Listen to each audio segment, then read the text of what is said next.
रोज़ की तरह अनुलेखनी ब्लॉग में सबका हार्दिक स्वागत है, सबका अभिनंदन है। सबके मंगल भविष्य की कामना के साथ दोस्तों, बड़ों को मेरा नमस्कार, छोटों को मेरा आशीर्वाद। मैं ठीक हूँ, आशा करता हूँ कि आप ठीक होंगे। सबसे पहले दोस्तों, आज के शुभ सूक्ष्म पंचांग की समीक्षा करते हैं। आज दोस्तों 21 जुलाई 2024 दिन रविवार, आषाढ़ माह के शुक्ल पक्ष की पूर्णिमा तिथि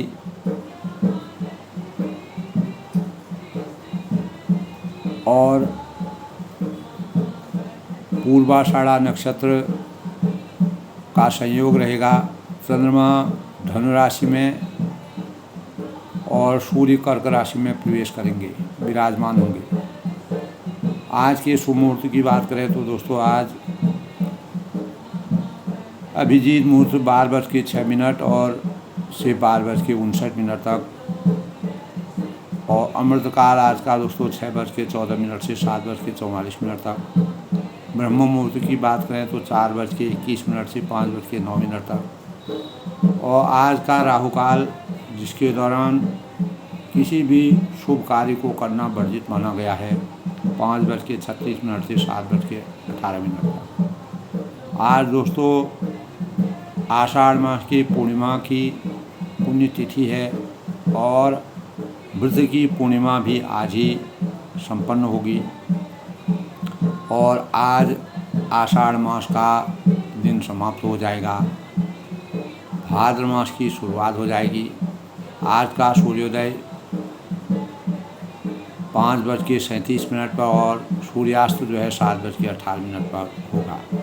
इस प्रकार दोस्तों आज के शुभ पंचांग का सूक्ष्म।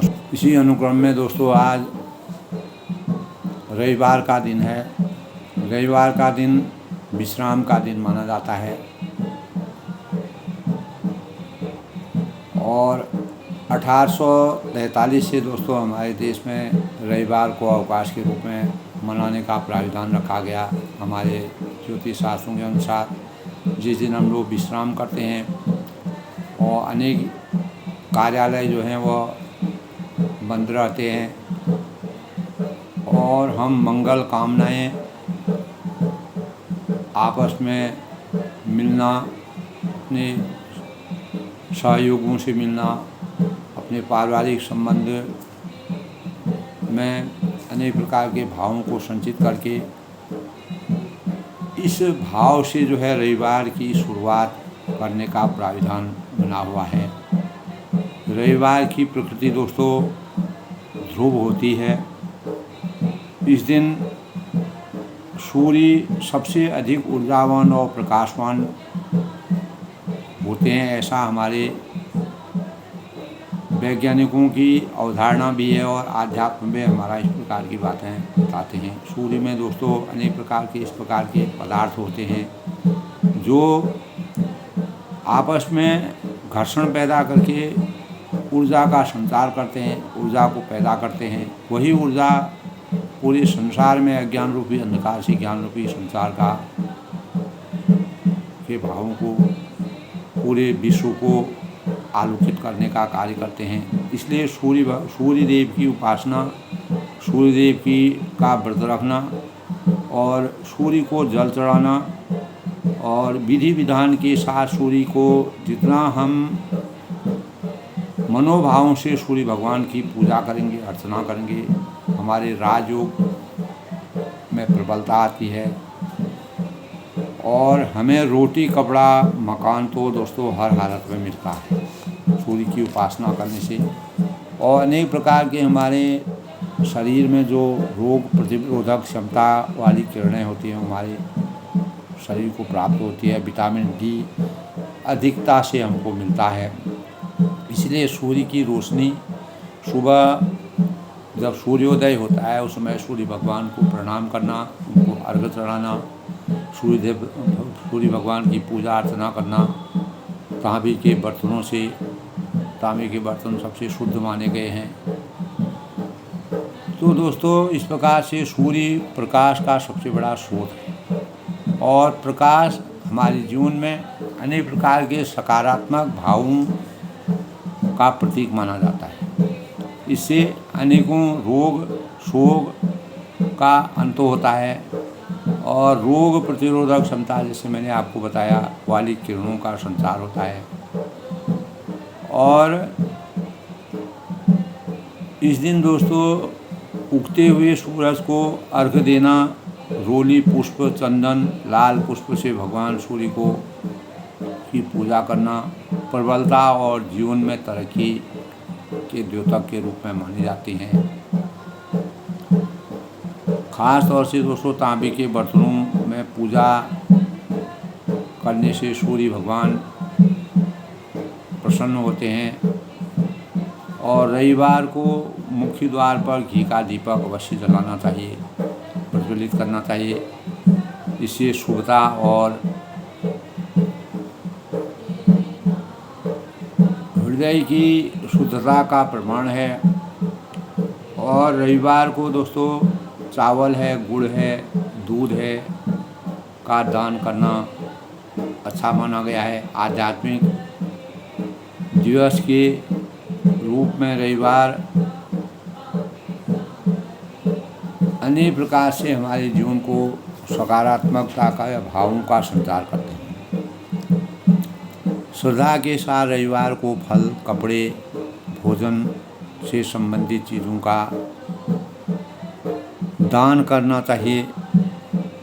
यह विश्राम, शक्ति और दैनिक कार्यों व अवकाश के रूप में मानसिक और शारीरिक विश्राम के दिन के रूप में हमारे जीवन में सफलता का सूचक है। ब्रह्मा के पुत्र मरीचि हुए दोस्तों। मरीचि से कश्यप का जन्म हुआ और कश्यप के पुत्र विश्वानसूरी विश्वस्तान से मनु पैदा हुए और मनु से इक्ष्वाकु जन्म हुआ। इस तरह कुलों में सबसे कुलीन सूर्य कुल को सूर्यवंश की स्थापना के भाव हमारे जीवन में मिलते हैं। इस प्रकार के प्रमाण मिलते हैं। उनके मुंह से प्रथम शब्द ओम निकला, ब्रह्मा के मुंह से, जो सूर्य का तेज रूपी सूक्ष्म रूप का वैदिक तेज माना गया है। और आदित्य हृदय स्रोत मंत्र का पाठ करके सूर्यदेव की प्रार्थना करनी चाहिए। और अनेक प्रकार के सकारात्मक भावों का हमारे अंतःकरण में जागृति होती है। वेद के स्वरूप और सूर्य की सृष्टि की उत्पत्ति और पालन व संहार के कारक हैं ब्रह्मा जी। तो दोस्तों अज्ञान रूपी अंधकार से ज्ञान रूपी प्रकाश के द्योतक के रूप में हम अपने जीवन में हमेशा सूर्य भगवान की आराधना करते हैं, पूजा करते हैं। और सूर्य का तेज दोस्तों मर्यादा पुरुषोत्तम भगवान राम जी जड़ रावण के साथ उनको लंका में युद्ध हुआ था। उस युद्ध के दौरान कश्यप जी ने आदित्य हृदय स्रोत मंत्र का मंत्र उनको दिया और उसी मंत्र के शौर्य से भगवान सूर्य की अद्भुत चमत्कार शक्ति, उनके तेज उनके अंतःकरण में व्याप्त हुआ। उसी तेज से उनको रणभूमि में अपार शक्ति का संचार हुआ। ऐसा हमारे धर्मशास्त्रों में मर्यादा है। तो भगवान रामचंद्र जी ने भी अपने जीवन में सूर्य की उपासना करके अनेक शुचिता के भावों से मानव जीवन को शुभता के और शुचिता के भावों से संचित करने का प्रयास किया। दोस्तों आज रविवार के दिन के अवसर पर उत्तरकांड के प्रसंग में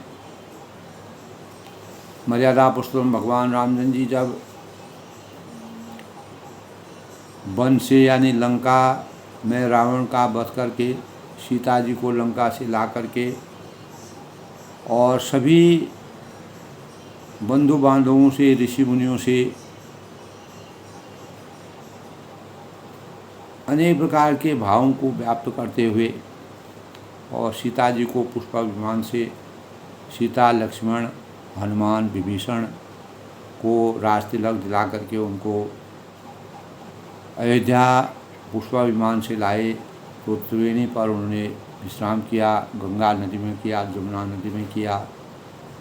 त्रिवेणी पर विश्राम करने के पश्चात उन्होंने हनुमान जी को अयोध्या में सूचना देने के लिए भेजा और भरत जी बड़े उत्सुकता से साथ उनका स्मरण कर रहे थे, उनको याद कर रहे थे, क्योंकि परमात्मा को उसी दिन वहाँ पर अयोध्या में विराजमान होना था। संकल्प शक्ति और रघुवंश की नीति के अनुसार मर्यादा का अनुपालन करना नितांत आवश्यक था। अपने माता पिता के आज्ञा के भावों को संसार में हमेशा के लिए सचित रखने के लिए, यानी संकल्पबद्ध होकर के कार्यों को करने के लिए भरत जी को उन्होंने संकल्पबद्ध किया था कि मैं जैसे ही लंका से लौटूंगा तुरंत मैं अयोध्या में उसी दिन प्रवेश कर जाऊंगा। तब भरत जी ने जैसे उनको स्मरण किया तो हनुमान जी ब्राह्मण के वेश पर आकर के उनको सूचना दी और उस सूचना को पाकर के वह अपार हर्ष की अनुभूति की और उनको रघुवंश की रीति और मर्यादा के भावों से जिस प्रकार भरत जी ने 14 साल के वनवास के दौरान राज्य किया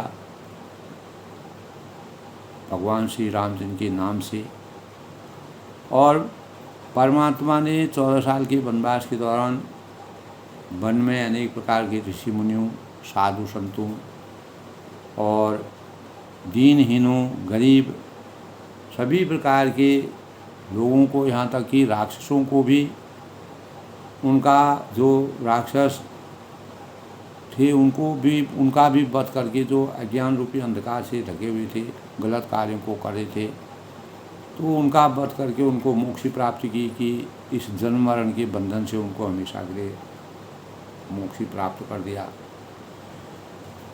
तो इसी अनुक्रम में जब मर्यादा पुरुषोत्तम भगवान राम जी अयोध्या पहुँचते हैं, अपनी माताओं से मिलते हैं, गुरुजनों से मिलते हैं, प्रजा से मिलते हैं, भाइयों से मिलते हैं, सीता जी को भी मिलाते हैं और अनेक प्रकार के भावों से अयोध्या नगरी और जो उनकी जन्मस्थली है उसको अपने अंतःकरण में उनको मनन करते हैं, ध्यान लगाते हैं और अयोध्या नदी और गंगा नदी और अयोध्या की नगरी और गंगा नदी और जमुना नदी को प्रणाम करते हैं।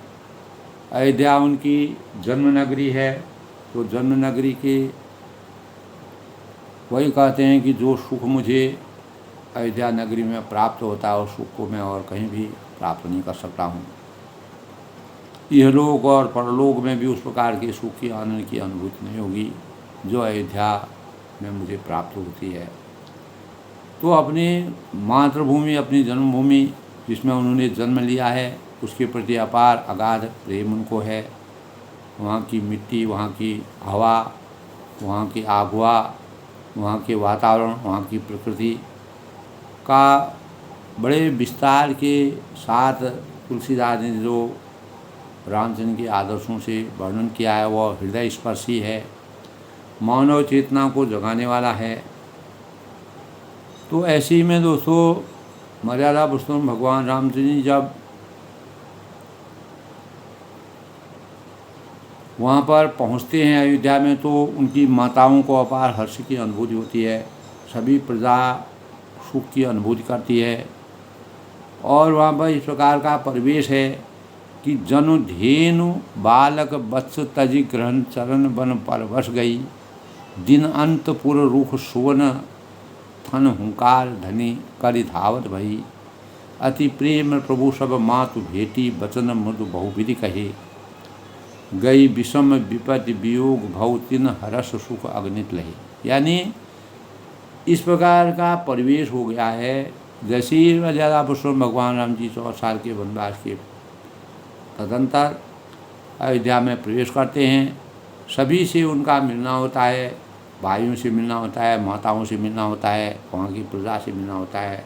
तो उनके आगमन की सूचना को सुनकर के इस प्रकार का परिवार लोग इस प्रकार से दौड़े, जैसे नई गायें होती हैं, वो नए बच्चे को जन्म लेती हैं, वो अपने बच्चे के लिए जिस प्रकार से तरसती हैं, इधर उधर घूमती हैं। परवश होकर वन में चरने गई हूँ, इस प्रकार का, यानी गायें वन में चरने हुए और बछड़े किस प्रकार से परेशान हैं।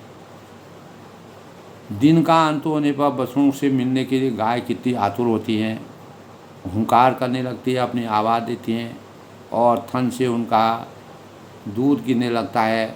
वात्सल्य का वर्णन है।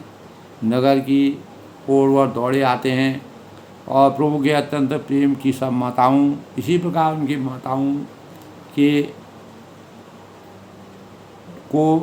को उनके मिलने की जो आतुरता है और कोमल भावों का संचार है, मन वचन और कर्म से जिस प्रकार से वह भगवान की आराधना में संलग्न है, तो वियोग से उत्पन्न भयानक विपत्ति सबकी हमेशा के लिए दूर हो गई और सबने भगवान से मिलकर और उनके वचन सुनकर अगणित अपार सुख की अनुभूति की। तो दोस्तों 14 साल का वनवास मर्यादा पुरुषोत्तम भगवान राम जी के लिए ऐसा लगा कि कैसे वह दिन चले गए कुछ पता ही नहीं चला, एक दिन जैसा प्रकट हो। तो मर्यादा पुरुषोत्तम भगवान राम जी ने कहा, जब अयोध्या से वह वन को गए थे, कि बहुत थोड़ा समय है, मैं बहुत जल्दी अपने समय को पार करने के बाद अयोध्या में पुनः विराजमान होगा। तब उन्होंने सभी भाई आपस में मिलते हैं। सुमित्रा जी अपने पुत्र लक्ष्मण से मिलती हैं, भेंट हूँ तनय सुमित्रा राम चरण रति जान, और श्री राम जी चरणों में प्रीति जानकर उनसे मिलती हैं। और राम ही मिलन केकई हृदय बहु सुखदान, केकई जिनके द्वारा उनको वनवास वरदान मिला था, तो केकई के बारे में कल भी मैंने बताया दोस्तों। मर्यादा पुरुषोत्तम भगवान राम जी इस प्रकार की लीला का वर्णन किया।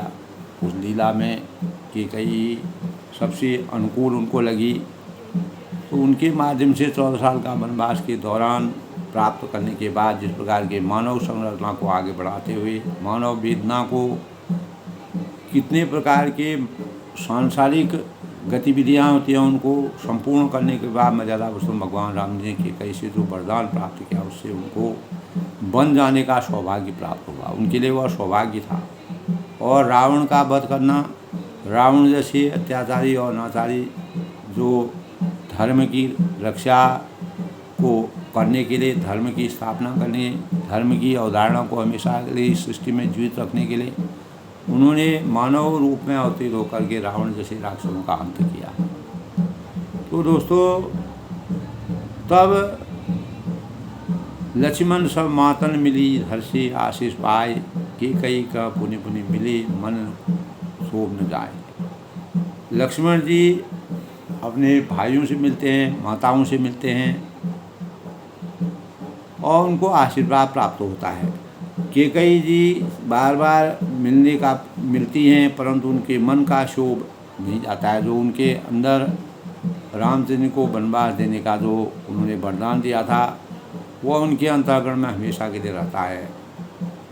यानी पायश्चित की भावना, पायश्चित करने की भावना उनके अंतर्गत इस प्रकार की भावना जो है तुलसीदास जी ने तुलसी रामायण में इस प्रकार का वृतांत है दोस्तों।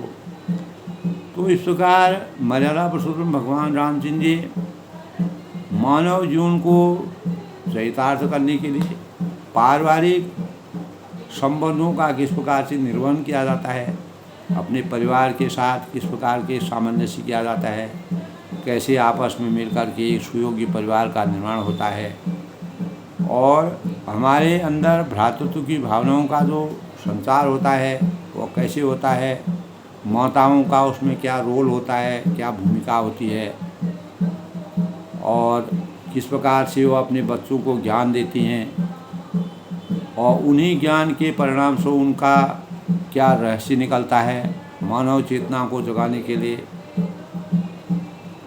अनेक प्रकार के निष्काम और स्वार्थ और स्वहित की भावना से हमेशा दूरी बनाते हुए रामचरितमानस में इस प्रकार की रचना तुलसीदास ने की है। राम राज बैठे त्रिलोका, हर्षित भये गई सब लोका।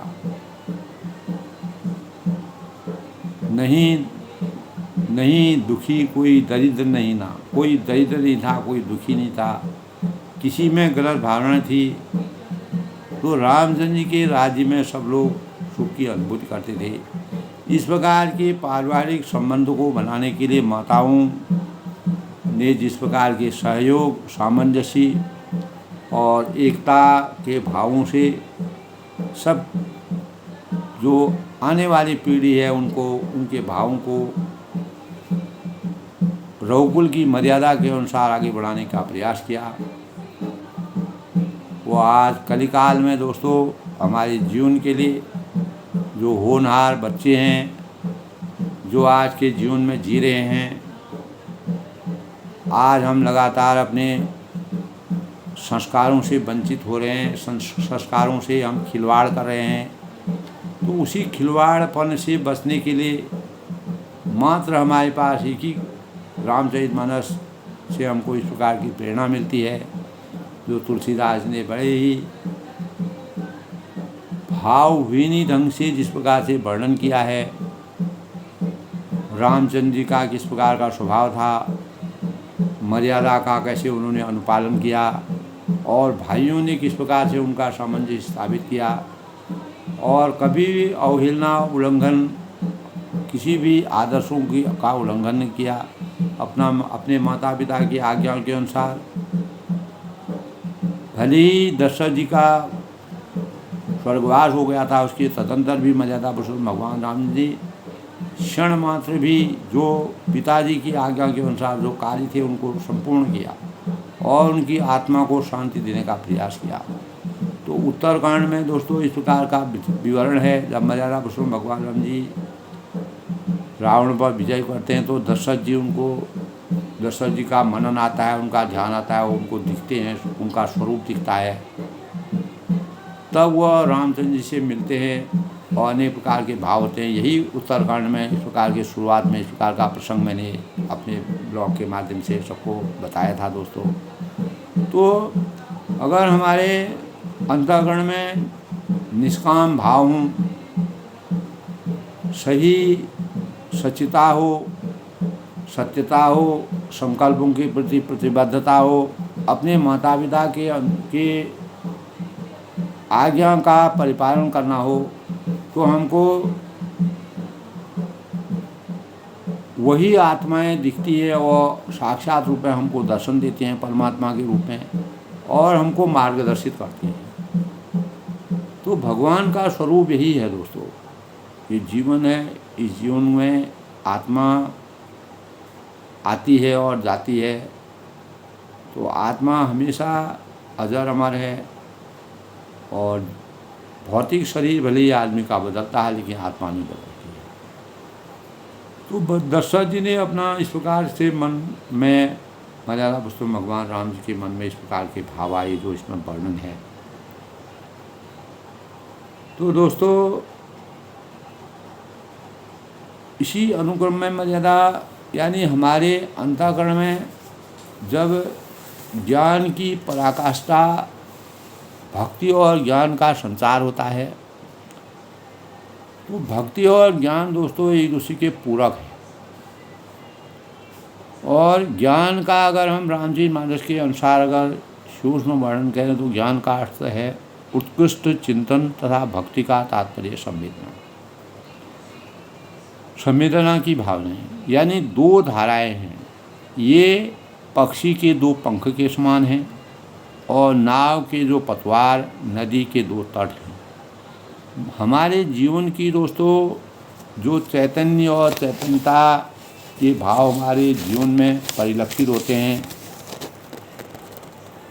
तो चैतन्यता इन्हीं के बीच बहती और प्रवाहित होती है। इन दोनों के समुचित विकास से ही जीवन में परमात्मा का दिव्य प्रकाश प्रकाशित होता है।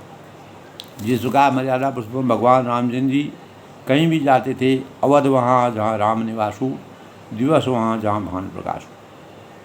तो परम अवस्था और सिद्धावस्था की प्राप्ति होती है। पूर्णता और समग्रता दोनों के मिलन और संगम से शक्ति है। तो जब पारिवारिक स्वरूप का जो वर्णन मर्यादा पुरुषोत्तम भगवान रामचंद्र जी, तुलसीदास जी ने रघुवंश की रीति को, मर्यादा को आगे रखने के लिए पारिवारिक चेतना का वर्णन किया, तो वह आज कलिकाल में भी सबके लिए प्रेरणा के स्रोत के रूप में है। इन दोनों के समुचित विकास से ही जीवन में परमात्मा का दिव्य प्रकाश प्रकाशित होता है। परम अवस्था और सिद्धावस्था की प्राप्ति होती है। पूर्णता एवं समग्रता दोनों के मिलन और संगम से ही सत्य है दोस्तों। तो ज्ञान और भक्ति की शुरुआत है दोस्तों, प्रारंभ है, और भक्ति ज्ञान की पराकाष्ठा है, अंतिम सोपान है। ज्ञान उर्वरक भूमि तैयार करता है। इसके लिए ऊसर भूमि में जड़ जमाए फैले कुसंस्कार रूपी खरपतवारों को उखाड़ना फेंकना है, जिसमें खाद पानी डाल करके सुंदर सी सब चीज़ों से रहित भूमि जो है, वास्तविक भूमि जो कि भक्ति के बीज के रूप में हमारे जीवन में अवतरित होती है, उसी भक्ति के बीजों का हमको संचार करना है। तो यही हमको मर्यादा पुरुषोत्तम भगवान राम के चरित्र से प्राप्त होती है। अगर हम दोस्तों अपने चिंतन को, अपनी गूढ़ता को बढ़ाते हैं, तो रामचरितमानस में इस प्रकार के भावों का संचार है। बीज के अंकुरण और अभिवर्धन के लिए दोस्तों उर्वर भूमि और प्रखर बीज दोनों की आवश्यकता होती है। ज्ञान जब उस बीज अगर परिपक्व होगा, अर्थात ज्ञान से संचित होगा, तो दोनों के संयोग से ही विकास की प्रक्रिया प्रारंभ होती है। हम अपने वंशावली को कैसे आगे बढ़ा सकते हैं, वंशावली को किस प्रकार से निर्माण कर सकते हैं, अपने कुल की रक्षा किस प्रकार से कर सकते हैं, तो सभी के भावों को जब एक ही सूत्र में पिरो करके हम आगे बढ़ेंगे, तभी हमारे अंतःकरण में सूत्रधार के रूप में ज्ञान का संचार होगा, चिंतन प्रखर हो, भावना इस जीवन निरस जीवन एवं शुष्क को भी विवेक और विवेक की भावनाओं से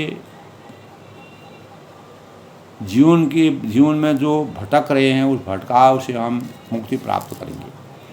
तो दोस्तों ज्ञान और भक्ति से उपजता है, भक्ति हृदय की गहराई से है। गहराई, समुद्र की गहराई दोस्तों, मर्यादा पुरुषोत्तम भगवान राम जी के का हृदय बहुत ही गहराई से अभिशप्त था, धीरता थी। ज्ञान के से बुद्धि परिष्कृत तो हो जाती है, उसकी साफ सफाई भी हो जाती है, परंतु भक्ति के अभाव में पुष्पित और पल्लवित विकसित नहीं होती है। तो ज्ञान के साथ भक्ति की परम आवश्यकता है।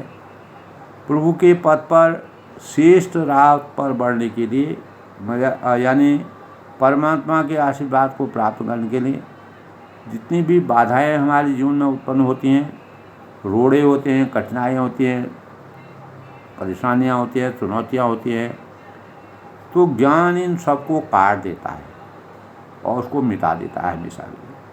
इसीलिए सीढ़ियों एवं सोपान, ये एक प्रकार का सीढ़ियों का सोपान है। केवल भक्ति की सीढ़ी से ही चढ़ी जाती है, और ज्ञान व्यर्थ को तोड़ता है, निरर्थक को हटाता है, अनर्थ को मिटाता है, परंतु इसकी सार्थक भावनाएं हमारे जीवन को साधती है और इसकी समग्रता भक्ति में समाहित हो जाती है। तो ज्ञान में दोस्तों प्रखरता और ओजस्विता तो है, अगर मर्यादा पुरुषोत्तम भगवान राम जी ने इतने प्राणियों को ज्ञान के संसार से विभूत नहीं किया होता और अपने प्रारंभिक जीवन में गुरुओं के सानिध्य में रख के अपार ज्ञान की अनुभूति को प्राप्त नहीं किया होता, वह क्या रामचरितमानस में एक आदर्शता के पात्र के रूप में अवतरित होते। तो दोस्तों, तुलसीदास ने इस प्रकार का वर्णन किया है, उसको संजोकर उन्होंने रखने का प्रयास किया। और रेगिस्तान होता है दोस्तों, असह्य ताप के समान वहाँ का वातावरण होता है, उसमें स्वच्छता पवित्रता तो है पर निर्बीज है, बीज वहाँ पर नहीं होते हैं। विस्तार है पर न तो कोई ऊंचाई है न कोई गहराई है, स्वयं में ज्ञान शुष्क है, नीरस है, एकांकी अकेला है। और ठीक इसी प्रकार भक्ति की जो भावधारा में जीवन विकसित तो होता है पर एकांगी अपूर्ण, वह पूर्ण नहीं होता है। भक्ति से जीवन में वृक्ष तो उगेंगे, फूल तो आएंगे, हरियाली भी होगी, लेकिन वो हरियाली को बचाने के लिए कोई उपाय नहीं होंगे। तो दोस्तों, कोई सुरक्षा संरक्षण का कवच न होगा। तो विवेक सम्मत ज्ञान ही इस हरी भरी जो हरियाली की सुरक्षा का दृढ़ आधार है। ज्ञान ही उसे एक मजबूत ढांचा प्रदान कर सकता है। यह एक ऐसा लौह कवच है दोस्तों, जैसे पसलियाँ धड़कते हृदय को ढके रहती है और खोपड़ी मस्तिष्क को ढांपे रहती है, छुपाए रखती है। विवेक बुद्धि से भावना का वृक्ष पनपता है और विकसित होता है। तो भावनाएं उर्वरक भूमि की जुताई और जुताई के द्वारा खाद पानी जमीन तैयार करती है। उसमें बीज तो उगेंगे ही, अंकुर फूटेंगे, चाहे वे कांटेदार बबूल के हों या कड़वी नीम के हों या छायादार फलदार वृक्ष के हों।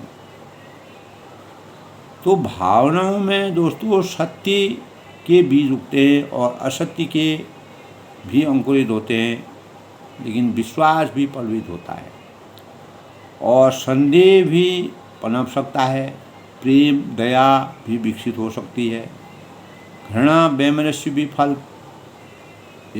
फैला सकता है। अतः इस उर्वरक भूमि में केवल सत्य, श्रद्धा, आस्था, निष्ठा के बीज गले और अंकुरित हों।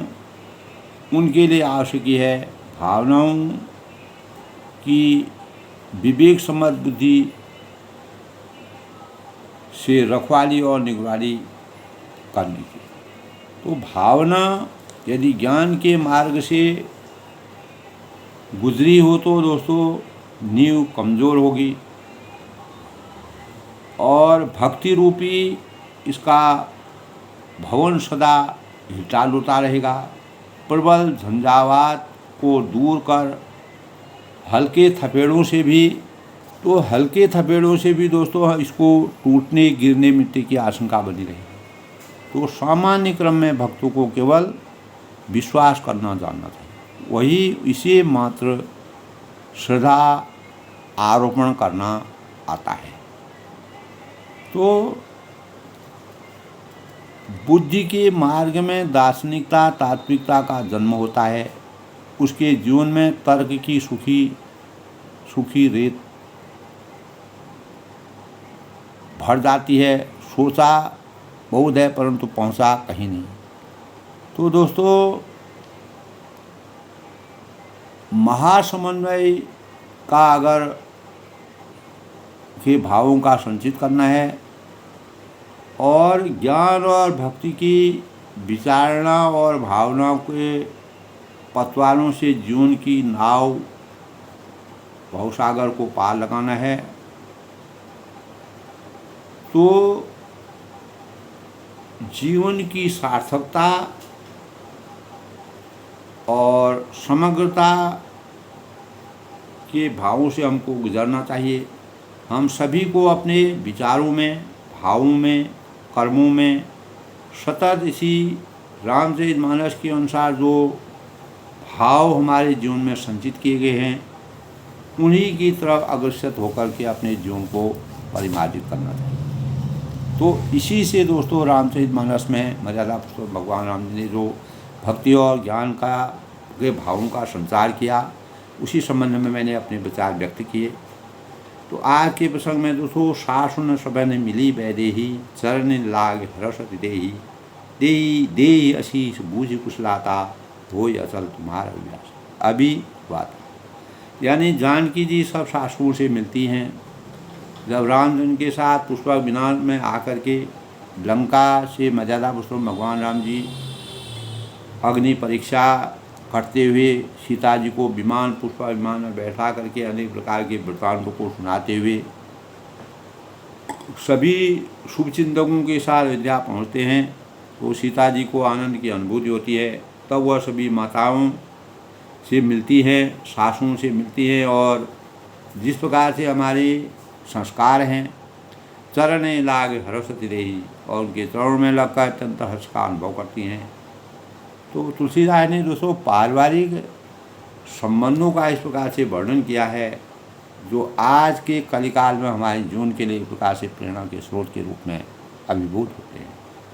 तो देहि आशीष भूष कुशलाता, और उन्होंने सीता जी को सभी माताओं ने आशीर्वाद दिया और उनसे उनकी कुशल पूछी, और उनके सुहाग की होय अचल तुम्हारा अभिलाषा अहिवाता, तुम्हारा सुहाग हमेशा अटल रहे, ऐसे भावों से आशीर्वाद प्राप्त किया। सब रघुपति मुख कमल बिलोकहीं मंगल जन नयन जल रोकहीं कनक थार आरती उतारही बार बार प्रभु गाले नहीं। तब सब माताएं श्री रघुनाथ जी का कमल सा मुखड़ा देख रहे हैं और नेत्रों में प्रेम के आंसू उमड़ रहे हैं, परंतु मंगल का समय जानकर वे आंसुओं के जल को नेत्रों में रोक रहे हैं, और सोने के थाल में कनक थार आरती उतार हैं। सोने के थाल में आरती उतारी जा रही है और बार बार प्रभु के अंगों की ओर देखते हैं। परमात्मा के साक्षात दर्शन हो रहे हैं दोस्तों। ऐसे सुअवसर को प्राप्त करके अयोध्या में माताओं सहित पूरा परिवार सहित पूरे बंधुजन सहित और अयोध्या की जो प्रजा अपार हर्ष की अनुभूति करके भगवान के साक्षात दर्शन करके परम ब्रह्म की प्राप्ति करते हैं। नाना भांति निसावर करही परमानंद हरस तब भरही। तब सभी लोग जो है अनेक प्रकार से निसावरें करती हैं। जब दोस्तों जब शुभता का मंगल कार्य आता है, मंगल कार्य के समय निसावर की जाती है, परमानंद हर्ष भरही, और सबके हृदय में परमानंद और हर्ष की अनुभूति होती है। और कौशल्या पुनि पुनि रघुवीर रही, कौशल्या बार बार रघुवीर कृपा के समुद्र और रणधीर रघुवीर को देख रही हैं, उनको निहार रही हैं। चितवही कृपा सिंधु रणधीर रही, हृदय विचार दिबार ही बारा, कवन भांति लंकापति मारा, अति सुकुमार जुगल मेरे बारे निशिचल सुबड़ महाबल भारे। तब वह अपने हृदय में कल्पना करती हैं, सोचती हैं कि वे बार बार हृदय में विचारती हैं, सोचती हैं उन्होंने लंकापति रावण को कैसे मारा होगा, और कौन भान लंकापति मारा, अधिक सुकुमार जुगल मेरे बारे, मेरे ये दोनों जो बच्चे हैं बारे बड़े ही सुकुमार हैं, और निशिचल सुबड़ महाबल भारे, और राक्षस तो बड़े भारी और युद्धामान विराट रूप उनका होता है, शरीर से बहुत बड़े होते हैं, सुडौल होते हैं, मजबूत होते हैं, भारी भरकम शरीर होता है। तो ऐसे सुकुमार बालकों ने रावण को कैसे मारा होगा, ये अपने हृदय में वो चिंतन करते हैं, मनन करते हैं, अपने भावों को व्यक्त करती हैं। इस प्रकार से यानी कौशल्या जी अपने मन में बार बार विचार करती हैं, मर्यादा पुरुषोत्तम भगवान राम जी का ध्यान करती हैं, उनके साकार स्वरूप को देखती हैं, और उसी स्वरूप को देख करके परमात्मा के अनेक रूप हैं और अयोध्या में आकर के उन्होंने अपने दिव्य रूप को दिखाया, अनंत जो रूप उनका था उनको दिखाया।